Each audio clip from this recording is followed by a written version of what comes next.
दर्शक मित्रांनो नमस्कार, मी सचिन तोडकर आणि आपण पाहताय श्रेष्ठ महाराष्ट्र. श्रेष्ठ महाराष्ट्राच्या अष्टविनायक दर्शन या विशेष कार्यक्रमात आज आपण पाहणार आहोत अष्टविनायकापैकी पहिला गणपती असणारा श्री मयुरेश्वर गणपती श्री क्षेत्र मोरगाव. श्री मयुरेश्वराचे मंदिर हे अष्टविनायकापैकी सर्वात मोठे मंदिर असून संपूर्ण काळ्या कातळातील हे मंदिर बहामनी काळातील मंदिर असल्याचं बोललं जातं. त्याचबरोबर शिव काळामध्ये या मंदिराचा जीर्णोद्धार करण्यात आल्याच्या नोंदी आहेत.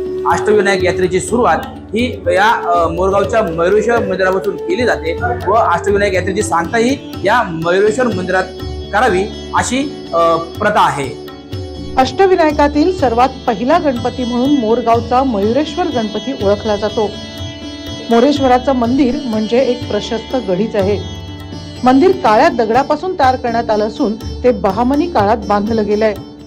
बहामनी काळात बांधलेल्या मंदिराचा शिवकाळात सुभेदार गोळे यांनी जीर्णोद्धार केला. गावाच्या मध्यभागी असलेल्या या देवळाला चारही बाजूंनी मनोरे आहेत. देवळाच्या सर्व बाजूंनी उंच अशी संरक्षण भिंत आहे.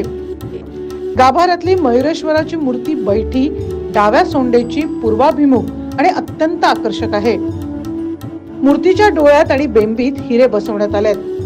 मस्तकावर नागराजाचा फणा आहे. मूर्तीच्या डाव्या उजव्या बाजूला रिद्धी सिद्धीच्या पिवळ्या मूर्ती असून पुढे मूषक आणि मयूर आहेत. 2 भव्य दगडी दीपमाळा आहेत. चिंचवडचा मोरया गोस्वामी देवस्थान ट्रस्टच्या माध्यमातून या मंदिराची व्यवस्था पाहिली जाते. मोरया गोसावी यांचं एक छोटं मंदिरही आपल्याला पाहायला मिळतं.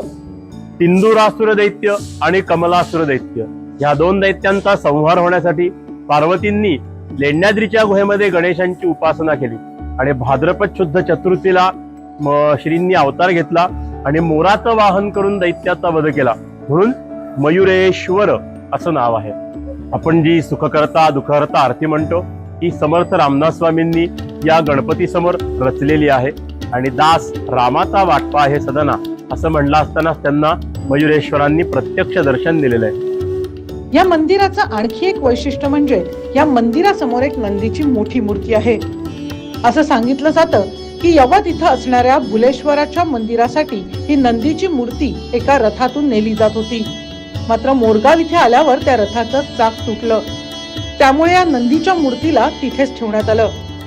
दुसरं वैशिष्ट्य म्हणजे नंदीच्या मूर्ती मागे मूषकाची सुमारे 6 फूट उंचीची दगडी मूर्ती असून अष्टविनायकांच्या इतर कोणत्याही गणपती मंदिरासमोर मूषकाची एवढी मोठी मूर्ती पाहायला मिळत नाही.